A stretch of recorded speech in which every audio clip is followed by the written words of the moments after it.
that is quantity aptitude shortly that is QM paper यानी कि 2024 PYQ। तो यानी कि गेट एग्जाम के लिए यानी कि एक इम्पॉर्टेंट क्वेश्चन यहाँ पे डिस्कस कर रहे हैं जो कि गेट दैट इज 24 में ये क्वेश्चन पूछा गया और ये एक ऐसा हार्ड क्वेश्चन है जनरली यानी कि स्टूडेंट से कॉप अप नहीं कर पाते हैं। मैं इसे एक्सप्लेन कर रहा हूँ। आपसे कहा एक्स वाई जेड यानी रियल नंबर्स हैं जो यानी इस कंडीशन और इस कंडीशन को सेटिस्फाई करते हैं जहाँ यानी कि ए एक अननोन वैल्यू है, आपको इसे फाइंड करके बताना है। अब आपसे कहना चाह रहे हैं कि आप इसे नंबर 1 इक्वेशन मान लें, इसे नंबर 2 मान कर लें। अगर मैं आपसे कहूँ कि अगर 1 - 2 करें, दोनों का डिफरेंस करें, लेफ्ट का लेफ्ट के साथ डिफरेंस करें और राइट का राइट के साथ डिफरेंस करें, तो यहाँ पर यानी कि 4x² + 4y² + 4z² माइनस यानी कि यहाँ पे 4x प्लस यानी कि 4y + 4z होगा और यहाँ पे इसमें से ये माइनस करने पर आपके पास -3 आ जाएगा क्योंकि 1 - 2 कर रहे हैं, इस तरह से आप कर पाएंगे। आगे चलिए यहाँ पे ट्रिक लगा लें कि ये 4x² - 4x और यहाँ पे ये -3 लिखा है, उसमें से +1 यहाँ लिख दीजिए ट्रांसफर करके, फिर 4y² है, फिर +4y है, फिर +1 लगा लीजिए, यहाँ का एक और माइनस ट्रांसफर कर लीजिए, फिर यानी कि आपके पास 4z² है, +4z है, +1 = 0। हम आपसे कहना चाह रहे हैं कि ये -3 है,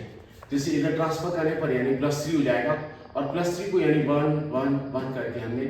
3 बार लिख लिया। अब हम देख पा रहे हैं कि यहाँ पे ये 2x - 1 का होल स्क्वायर है, ये आपका 2y + 1 का होल स्क्वायर बन रहा है और ये आपका 2z + 1 का होल स्क्वायर बन रहा है। यानी कि इस तरह से ये परफेक्ट स्क्वायर फॉर्म में लिख दिया। अब हम आपसे कहना चाह रहे हैं कि ये वैल्यू जो है 0 के बराबर है और ये 0 के बराबर तभी हो सकती है क्योंकि किसी का स्क्वायर कभी नेगेटिव नहीं होता, तो 0 तभी हो सकता है क्योंकि ये भी एक स्क्वायर है, ये भी स्क्वायर है, ये तभी 0 हो पाएगा कि ये सभी सेपरेटली 0 होने चाहिए। अगर ये सभी सेपरेटली 0 हैं, अगर ये 0 के बराबर पुट करूं तो यहाँ से मुझे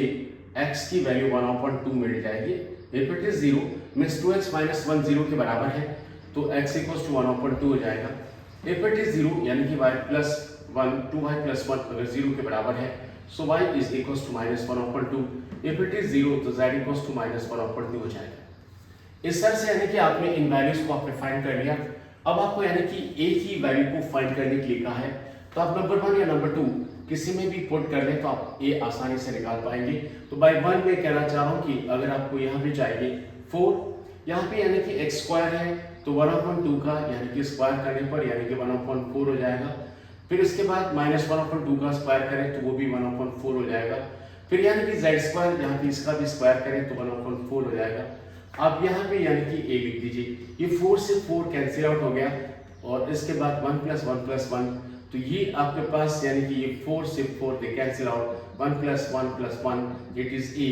आई ड्रॉप इट, a = 3। तो ये देख पा रहे हैं कि option number 3 is your correct answer. तो यानी कि ऑप्शन 3 यानी कि आपका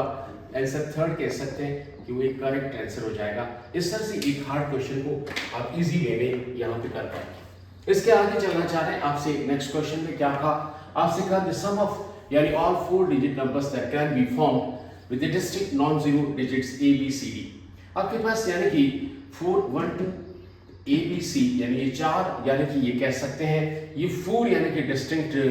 नॉन जीरो नंबर्स हैं और ये कहा गया कि इन 4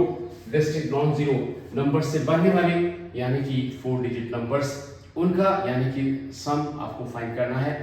with each digit appears exactly once in every number that is this much। तो आपसे क्या है कि यानी कि आपको a भी लिखा गया है इस पूरे कॉन्टेक्स्ट में कि sum of all यानी कि 4 digit numbers that can be formed with the distinct non-zero digits। आपसे ये कहा गया है कि a b c d ये 4 यानी कि non-zero digits हैं और इनसे आप जितने भी 4 digit numbers बनाएंगे वे सारे के सारे उन numbers का आपको sum find करना है। तो अब ये कि ए बी सी डी को आगे पीछे करके ऐसे बहुत सारे 4 डिजिट नंबर्स बनाए जा सकते हैं और हमारी शर्त है कि हर एक नंबर एक बार ही रिपीट होना चाहिए, उसमें exactly once in every numbers each digit। ये भी हमारी कंडीशंस है। तो आपको हमेशा यहाँ पे ध्यान रखना है कि sum of all numbers, sum of all 4 digits numbers,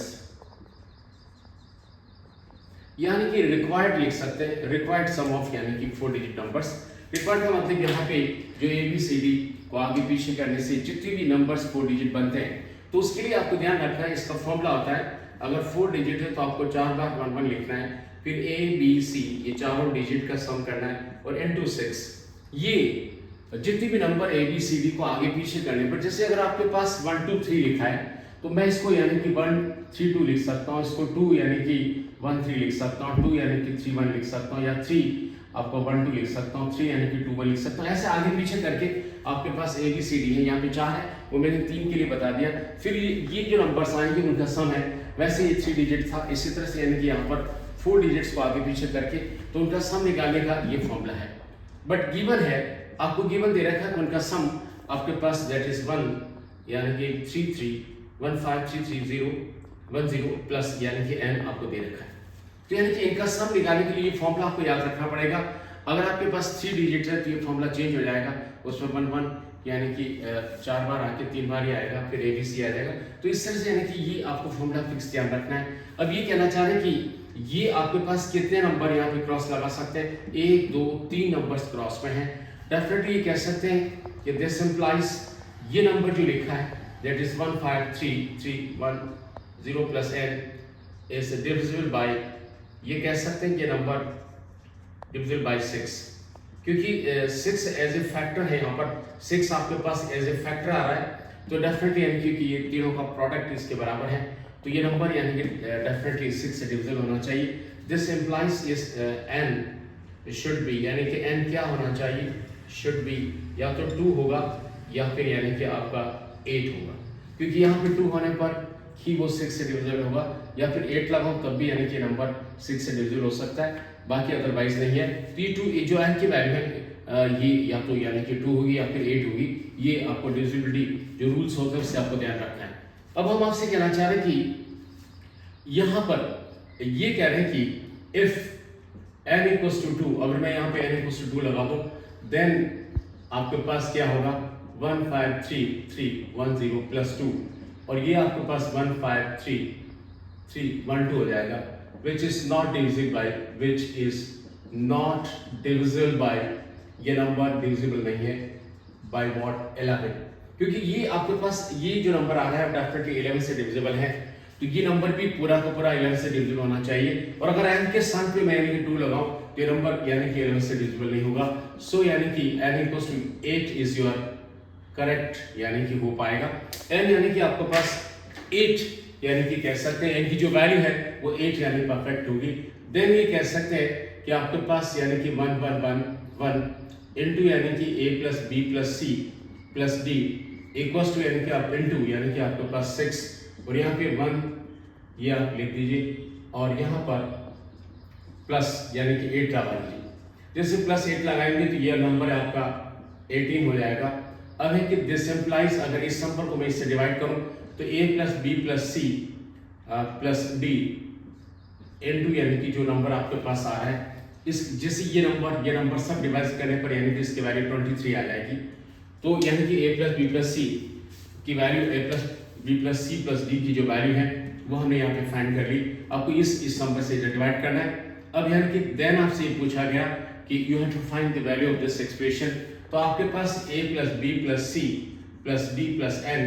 अगर आपको चाहिए तो इसकी वैल्यू यानी कि 23 और n की वैल्यू 8 है, तो आप इन्हें सम अप करें तो आपके पास ये जो वैल्यू जो ऑप्शंस है, क्योंकि 8 यहाँ पे यानी कि आपको प्लस करना है तो ये आपके पास 31 हो जाएगा। तो 31 यानी कि आपका एक राइट आंसर है।